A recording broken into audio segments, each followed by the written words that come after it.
잊을 수 없네 하나님의 사랑. 나 살리시려고 주신 생명, 내 십자가 지고 오르신 갈보리 언덕, 날 향한 사랑 때문에 나는 보았네. 피 묻은 십자가, 날 구하시려고 흘린 사랑, 나를 바라보시며 흘리신 용서의 눈물, 날 향한 사랑 때문에, 우리 때문에 생명 주셨고, 우리 때문에 고통 당하셨네. 우리 때문에 갈보리 오르셨네. 무지한 우리 때문에.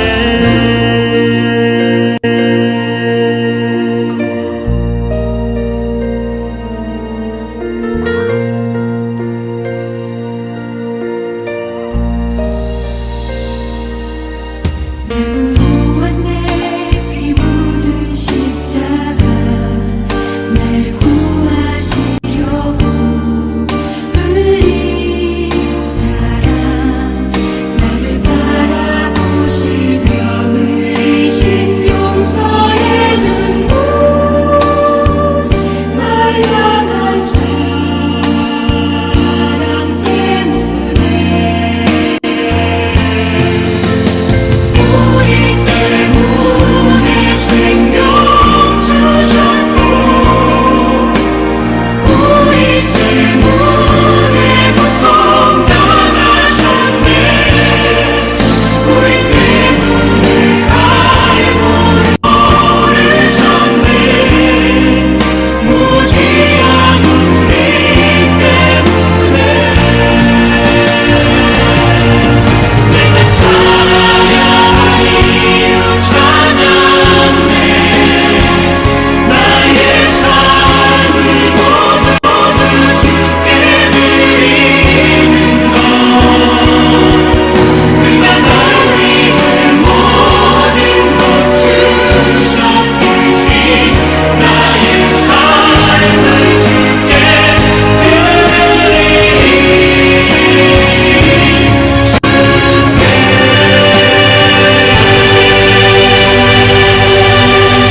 우리 때문에 십자가 지셨고, 우리 때문에 죽음 당하셨네. 우리 때문에 물과 피 쏟으셨네. 무지한 우리 때문에, 나 같은 죄인 때문에.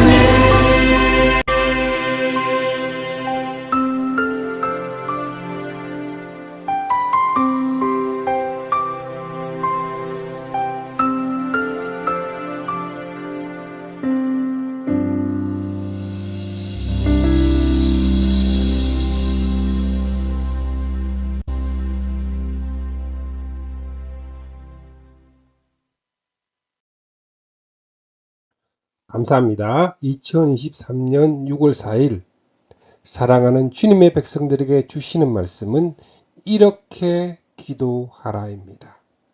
성경 말씀은 누가복음 11장 2절에서 4절까지의 말씀입니다. 예수께서 이르시되 너희는 기도할 때에 이렇게 하라.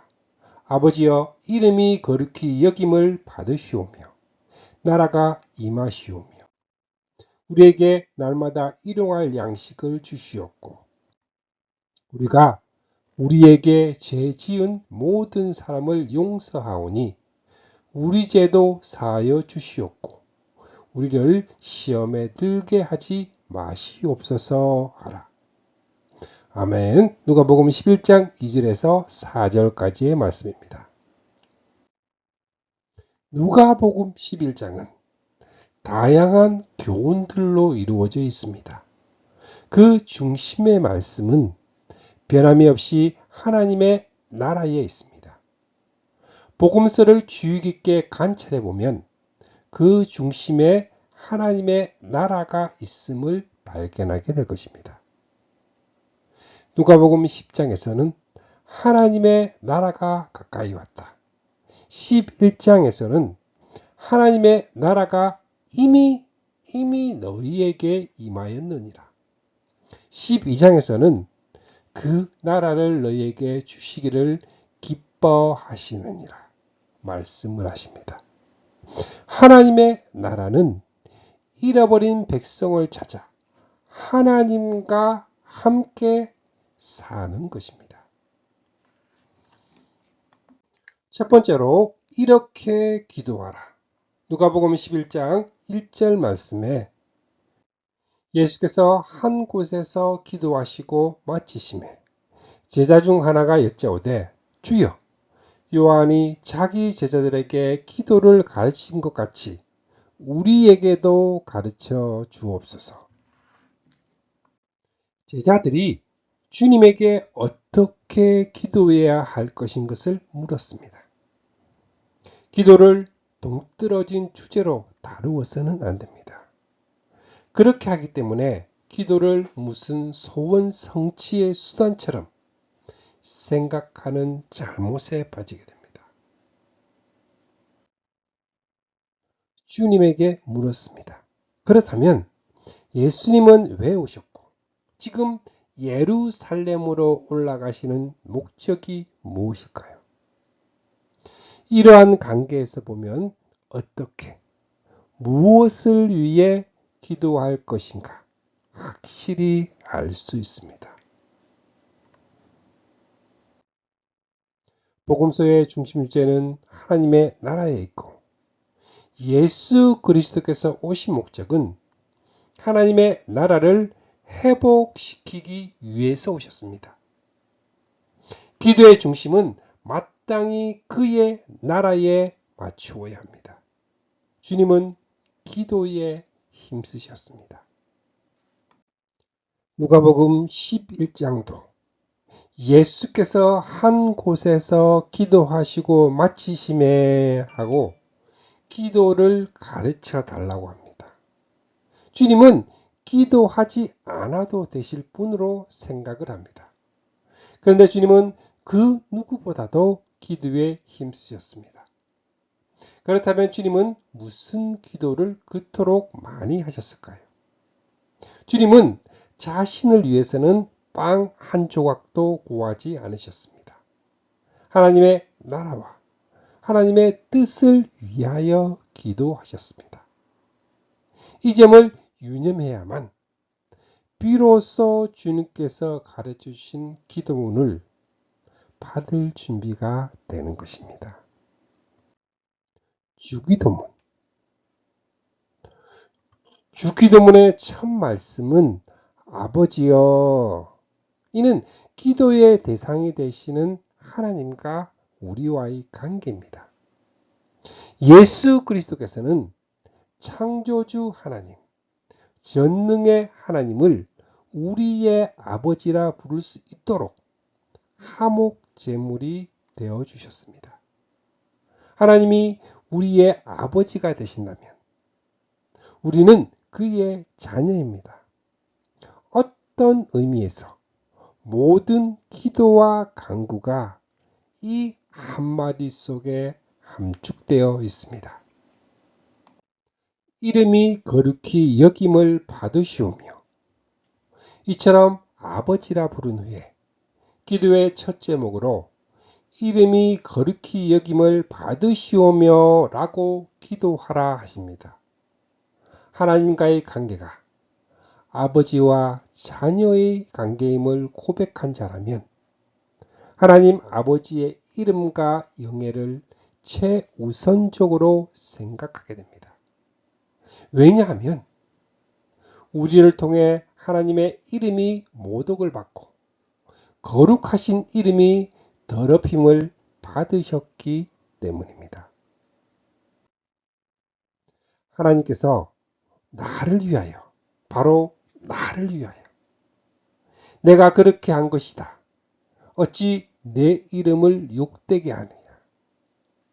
내 영광이 남에게 돌아가게 할 수는 없다 선언하십니다. 하나님의 이름을 영광되게 하는 것은 하나님께서 우리를 창조하신 목적입니다. 시편 43편 7절에 내가 내 영광을 위하여 창조한 자를 오게 하라. 하나님의 나라의 복은 하나님의 이름이 거룩히 여기심을 받게 하는 일입니다. 하나님의 거룩하신 이름이 생명보다, 구원보다, 축복보다도 그 무엇보다도 최우선임을 명심해야 합니다. 나라가 임하시오며. 주님은 두 번째 기도 제목으로 나라가 임하시오며 라고 기도해라. 나라는 아버지의 나라, 하나님의 나라를 의미합니다. 그 나라가 임하는 것은 하나님의 통치를 의미합니다. 그 나라가 오기를 기도하십니다. 우리는 이 기도를 2000년 동안 드려왔습니다. 마지막 책, 마지막 부분에서 할렐루야 주 우리 하나님, 전능하신 분이 통치하신다. 할렐루야가 울려 퍼지면서 하나님의 통치가 이루어지는 것을 보게 됩니다. 궁극적인 하나님의 나라는 주님의 재림 때에 온전히 임하게 됩니다. 그 날이 오기까지 그리스도인들은 마음에, 가정에, 교회가 하나님의 통치하심에 복종하게 될 때 그곳에 하나님의 나라는 임하게 됩니다. 하나님이 직접 주관하시고 통치하십니다.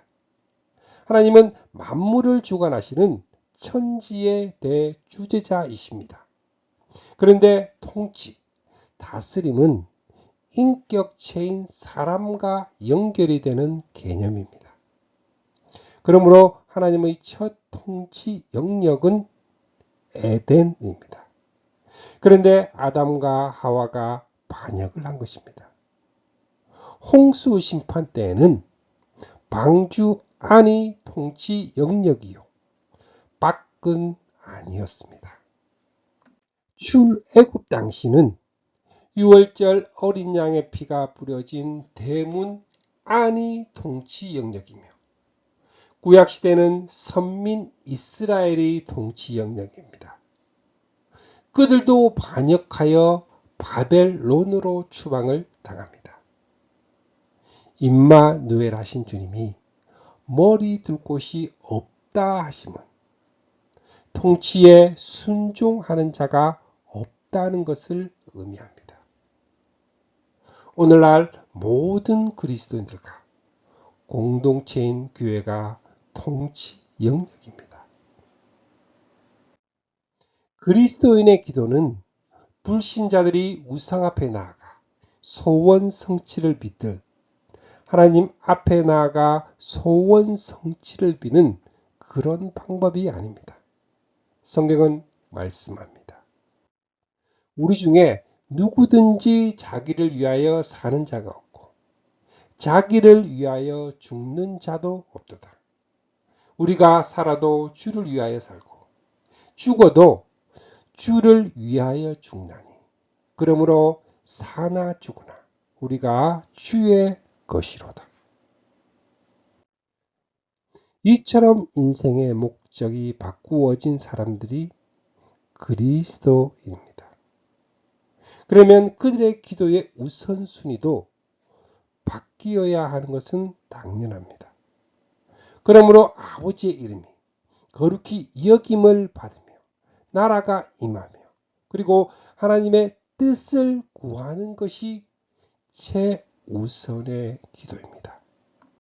우리에게 날마다 일용할 양식을 주시옵고 우리에게 날마다 일용할 양식을 주시옵고 구하라 하십니다. 양식은 육신의 양식으로 영의 양식으로 제한할 이유가 없습니다. 주님은 너희는 먼저 하나님의 나라와 하나님의 의를 구하여라. 그리하면 이 모든 것을 너희에게 더하여 주실 것이다. 그의 나라와 함께 이 모든 것의 필요도 알기 때문입니다. 그럼 일용할 양식은 요한복음 6장 27절에 영생하도록 있는 양식입니다. 그리고 요한복음 6장 33절에 살리는 것은 영이니 내가 너희에게 이른 말은 영이요 생명이라. 요한복음 6장 35절과 48절에 생명의 떡이라. 신명기 8장 3절, 마태복음 4장 4절, 누가복음 4장 4절에 사람이 떡으로만 사는 것이 아니요 여호와의 입에서 나오는 모든 말씀으로 사는 줄을 알게 하려 하심이라. 일용할 양식은 생명의 떡이요 여호와의 입에서 나오는 모든 말씀입니다. 그런데 이 기도에는 생각해야 할 두 가지 요점이 있습니다. 첫째는 우리에게 날마다 일용할 양식을 주시옵고 라는 말씀은 우리를 출애굽 당시의 강야 생활로 인도를 해줍니다. 하나님께서는 만나를 일주일 또는 한 달분을 한꺼번에 주신 것이 아니라 날마다 주셨습니다. 이는 우리의 탐욕을 제한함과 동시에 날마다 교제하고 만나기를 원하심을 의미합니다. 두 번째로 하늘의 시민권자인 하나님의 자녀들은 만족한 자들입니다. 이 세상을 살아가는 동안 어리석은 부자처럼 곡간을 헐고 더 크게 짓고 곡식과 물건을 거기 쌓아두는 것이 목적이 아니라 날마다 일용할 양식을 공급받음으로 만족을 느끼는 자들입니다. 이를 알았기에 바울 사도는 우리가 먹을 것과 입을 것만 있으면 모든 것이 만족입니다 하면서 돈을 사랑하는 것은 온갖 죄의 길로 빠지는 첫 걸음이라고 경고합니다. 우리가 우리에게 죄 지은 모든 사람을 용서하오니 우리 죄도 사하여 주시옵고 기도하라 하십니다. 우리에게 죄 지은 모든 자를 용서하오니 하는 것은 죄 용서의 조건으로 제시된 것이 아닙니다. 이는 주님께서 말씀하신 10,000달란트 빚을 탕감함을 받은 자가 자기에게 100데나리온 빚진 동료를 용서하지 않았다는 예화와 같은 것입니다. 우리가 먼저 이웃의 죄를 용서할 때 하나님도 우리의 죄를 용서해 주신다는 뜻입니다. 마태복음 6장 12절에 우리가 우리 죄를 사하여 준 것 같이 우리 죄를 사하여 주시옵고 마태복음 6장 14절에서 15절에 너희가 사람의 잘못을 용서하면 너희 하늘 아버지께서도 너희 잘못을 용서하시려니와 용서하지 아니하면 너희 아버지께도 너희 잘못을 용서하지 아니하시리라. 마태복음 18장 18절에서 35절에 너희가 각각 마음으로부터 형제를 용서하지 아니하면 나의 하늘 아버지께서도 너희에게 이와 같이 하시리라. 마가복음 11장 25절에 용서하라. 그리하여야 하늘에 계신 너희 아버지께서도 너희 허물을 사하여 주시리라. 고린도후서 2장 10절에서 11절에 내가 만일 용서한 것이 있으면 용서한 그것이 너희를 위하여 그리스도 앞에서 한 것이니 합니다. 제 용서를 받은 감사가 있는 자는 자신에게 죄를 지은 자도 용서합니다. 만일 너희가 진심으로 내 형제를 용서하지 않으면 이 사람은 형제를 용서하지 않은 것만이 아니라 하나님의 사랑과 은혜, 즉 이 복음을 모르는 사람들입니다. 우리를 시험에 들게 하지 마옵소서 하라. 마귀의 미혹에 넘어지지 않게 해달라는 것입니다.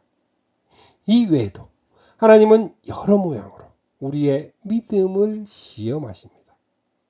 그리스도인들은 시험이라는 이 바다를 항해하고 있습니다. 배에 구멍이 뚫려 시험의 물이 배 안으로 들어온다면 침몰하게 될 것입니다. 이상에서 살펴본 대로 주님께서 가르치신 기도의 중심은 철두철미하게 하나님의 나라에 맞추어져 있음을 깨닫게 됩니다. 그러므로 주기도는 주문을 외우듯이 하라고 주신 것이 아닙니다. 주기도문은 만사 형통으로 주신 것도 아닙니다. 기도에 나타난 원리와 목적과 우선순위를 명심하면서 은밀한 중에 보시는 아버지께 참 마음과 온전한 믿음으로 구하라고 주신 것입니다. 어느 가정에 신방을 가서 성도들이 진실한 마음으로 기도를 드린다면 이런 기도가 될 것입니다. 이 가정의 아버지가 되시는 하나님, 이 가정을 통하여 이름이 거룩히 여김을 받으시오며 이 가정에 하나님의 나라가 임하시오며 이 가정을 통해서 하나님의 뜻이 이루어지고 이 가정에 날마다 이루어갈 양식을 주시옵소서. 얼마나 바르고도 합당한 기도입니까? 이것이 하나님의 뜻대로 구하는 기도입니다. 기도와 관련된 가르침은 첫째는 2절에 예수께서 이르시되 하고 주기도를 가르쳐 주셨고, 두 번째로 5절에 또 이르시되 하고 밤중에 찾아온 벗의 비유를 들어서 말씀을 합니다.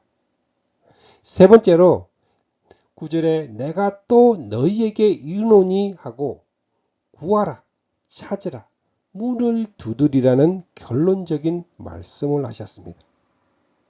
이 말씀을 해석을 할 때에 주기도의 근거에서 해석을 해야 합니다. 누가복음 11장 5절에서 6절 말씀에 또 이르시되 너희 중에 누가 벗이 있는데 밤중에 그에게 가서 말하기를 벗이여 떡 세 덩이를 내게 구워달라. 내 벗이 여행 중에 내게 왔으나 내가 먹일 것이 없노라. 그가 안에서 대답하여 이르되 나를 괴롭게 하지 말라. 문이 이미 닫혔고 아이들이 나와 함께 침실에 누웠으니 일어나 내게 줄 수가 없노라 하겠느냐. 우리 아버지는 그런 분이 아니라 자기 아들까지 아끼지 않고 내어주신 우리의 아버지입니다. 기도는 13절에서 밝히 드러나는데 너희가 악할지라도 좋은 것을 자식에게 줄 알거든 하물며 너희 하늘 아버지께서 구하는 자에게 성령을 주시지 않겠느냐 하십니다. 마음으로 느끼시기를 바랍니다. 하나님은 우리 죄에 대한 대속제물로 자기 아들을 내어주셨고 이를 증언하게 하기 위해서 성령을 보내주신 분입니다. 이를 당연하게 생각하거나 작은 일로 여기지 마시기 바랍니다. 하나님에게 이보다 귀한 것, 그 이상은 없습니다. 구하라, 찾으라, 문을 두드리라. 누가복음 11장 9절 말씀에 내가 또 너희에게 이르노니 구하라, 그러면 너희에게 주실 것이요. 찾으라, 그러면 찾아낼 것이요. 문을 두드리라, 그러면 너희에게 열릴 것이니. 기도하면 단골 메뉴로 등장하는 구하라, 찾으라, 문을 두드리라. 기도는 하나님이 그의 자녀들에게만 주신 가장 중요한 특권입니다. 그러므로 이 기도라는 특권을 잘못 사용하게 될 때 그 병폐는 치명적입니다. 하나님의 중심이 아닌 자기의 중심적인 신앙이 되고 자신의 축복만을 구하는 이기적인 신앙이 되고 기도를 주술적으로 사용하는 무속적인 신앙이 되어 기독교 자체가 변질된 위험이 있습니다. 그러므로 구하라 하신 말씀도 너희는 기도할 때에 이렇게 하라 하신 기도의 원리와 같은 주기도에 의해 해석되어야 합니다. 그러므로 구하라, 찾으라, 두드리라 하심은 죄로 말미암아 하나님과 단절이 된 인류에게 향하신 신구약의 일관된 촉구요, 해결받아야 할 숙제입니다. 인류의 시조 아담과 하와는 하나님을 배신함으로 단절이 되고 하나님 앞에서 추방을 당하였습니다. 그들의 후손들은 세상에서 하나님도 모르고 희망도 없는 멸망할 수밖에 없는 존재입니다. 그들이 무엇을 찾고 구해야만 할까요? 성경은 말씀합니다. 신명기 4장 29절에 내가 거기서 내 하나님 여호와를 구하게 되리니 만일 마음을 다하고 뜻을 다하여 그를 찾으면 만나리라. 에레미야서 29장 13절에 너희가 온 마음으로 나를 구하면 나를 찾을 것이요 나를 만나리라 하십니다. 구속사라는 입장에서 볼 때에 하나님 앞에서 추방당한 인간, 하나님과 분리가 된 인간, 하나님을 잃어버린 인간이 구하고 찾아야 하는 것, 바로 그것은 하나님을 구하고 찾아야 합니다. 이것은 신구약 성경을 통한 일관된 호소입니다. 보십시오. 주님은 문을 두드리라. 그러면 너희에게 열릴 것이니.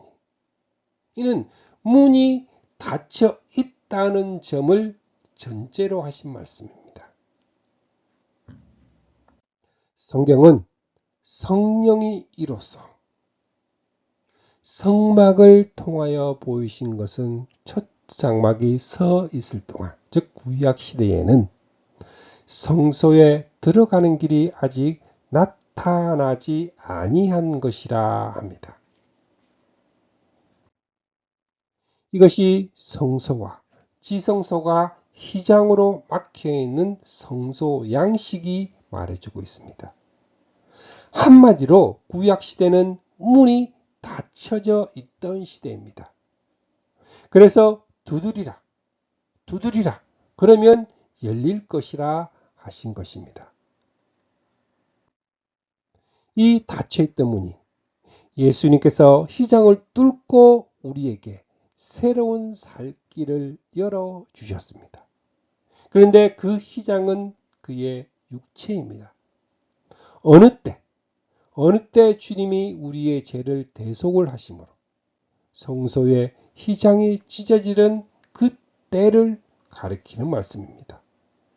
이처럼 하나님께 나아가는 문을 열어주시고 길을 열어주시기 위해서 예루살렘을 향하여 올라가기로 굳게 결심하신 주님께서 구하라 하십니다. 찾으라 하십니다.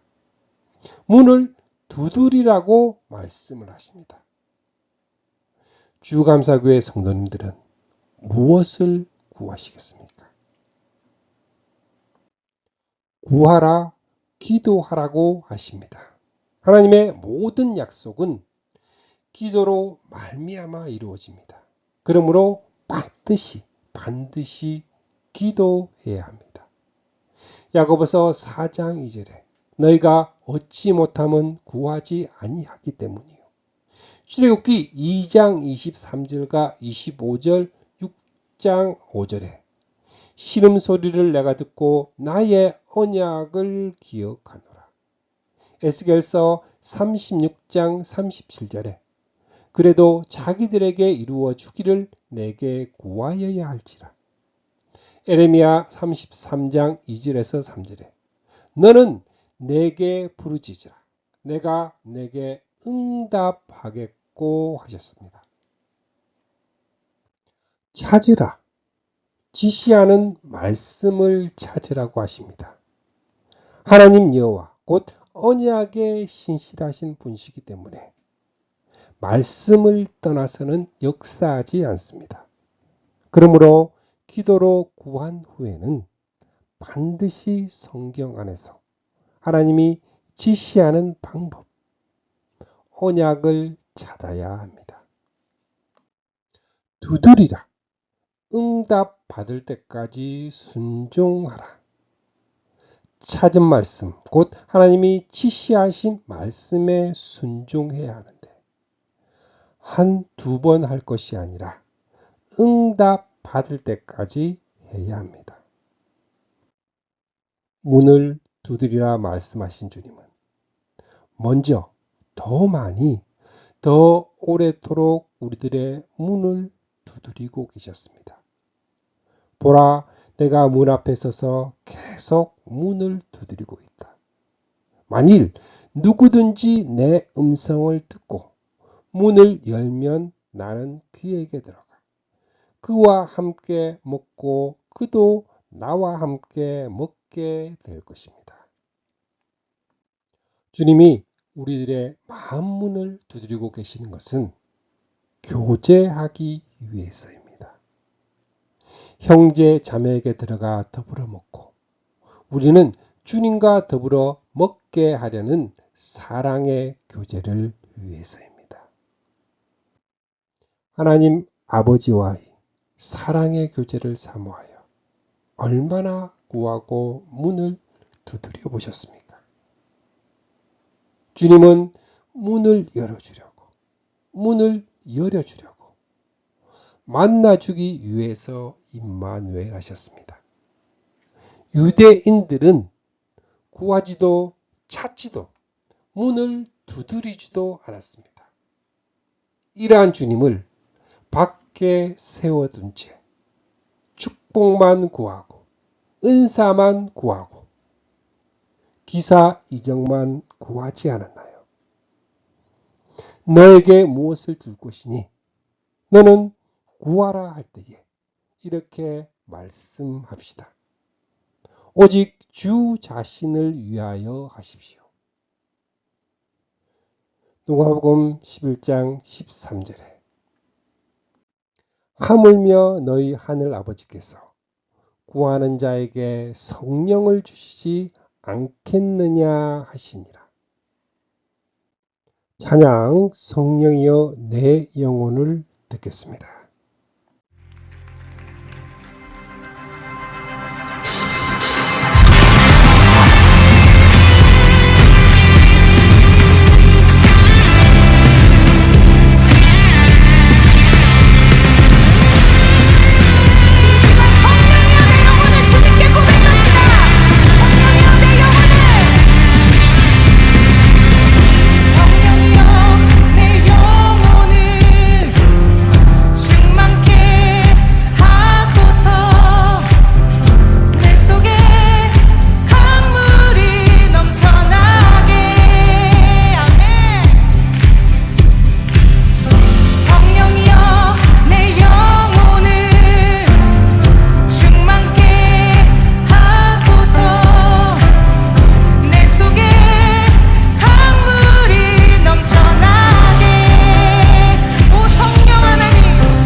하나님이 주시는 은총에는 일반 은총과 특별 은총이 있습니다.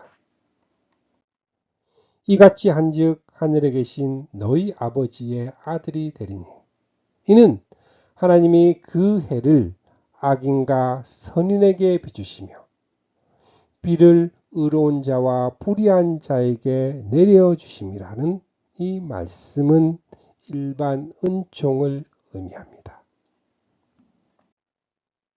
그러나 하늘 아버지께서 구하는 자에게 성령을 주시지 않겠느냐? 사랑하는 자녀들에게만 주시는 특별한 것입니다. 성령은 특별 은총을 한마디로 하신 말씀입니다. 그리고 이 특별 은총 안에는 하늘에 속한 모든 신령한 복이 다 들어있습니다. 하나님께서는 구하는 자에게 특별한 은총을 주십니다. 그런데 하나님의 자녀들이 특별한 은총은 옆으로 밀어놓고 일반 은총만을 달라고 매달리고 있다는데 문제가 있는 것입니다. 잘 주던가요? 천만의 말씀입니다. 왜 그럴까요? 일반 은총이 있고 특별한 은총이 있듯이 하나님의 섭리에도 일반 섭리와 특별한 섭리, 즉 비상 섭리가 있습니다. 하나님께서는 이 세상을 일반 섭리로 주관하고 계십니다. 비상 섭리는 기사와 이적을 가리키는 말로 말 그대로 비상시에나 행사하시는 특별한 섭리입니다. 그런데 성도들이 비상 섭리를 행해 주시기를 간청하고 있습니다. 그것은 마치 햇빛을 우리 밭에만 비추어 달라고 구하는 것과 같습니다. 비를 우리 논에만 내게 내려달라고 구하면 그 기도를 응답해 줄까요? 하나님의 자녀들이라 하여도 세상에 사는 동안에는 일반 섭리에 순응하며 살아가야 합니다. 부지런히 정직하게 장사하려 하지는 않고 축복해 주십시오 하고 졸라댑니다. 자, 주님은 말씀을 하십니다. 이는 다 이방인들이 구하는 것이라. 너희 하늘 아버지께서 이 모든 것이 너희에게 있어야 할 줄을 아시느니라. 그러므로 기도는 하물며 너희 하늘 아버지께서 구하는 자에게 성령을 주시지 않겠느냐는 이 결론에 도달하게 됩니다. 그리스도인은 그 안에 성령을 모신 자들입니다. 하나님을 아바 아버지라 부르는 자로 자신의 신분이 하나님의 자녀를 믿는 우리 주감사교회 모든 성도님들은 우리의 모든 염려를 아들까지 내어주신 하나님, 또 성령을 보내주신 아버지 하나님께 의뢰하고 의탁하는 믿음의 삶, 성령을 모시고 사는 주님의 자녀들이 되시기를 축복합니다. 아멘.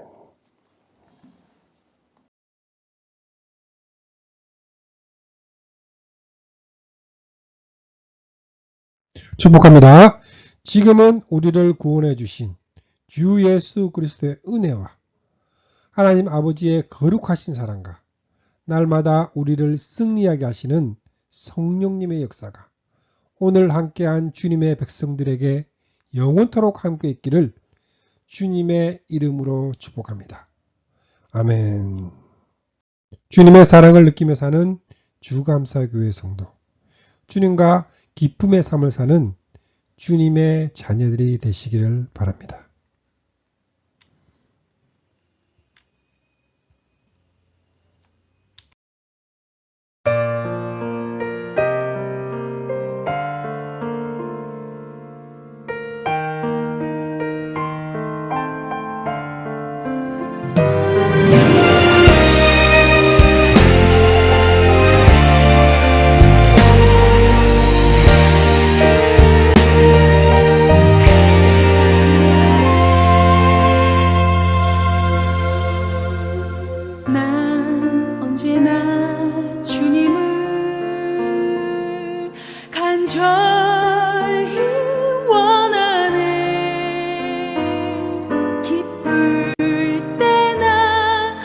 슬픔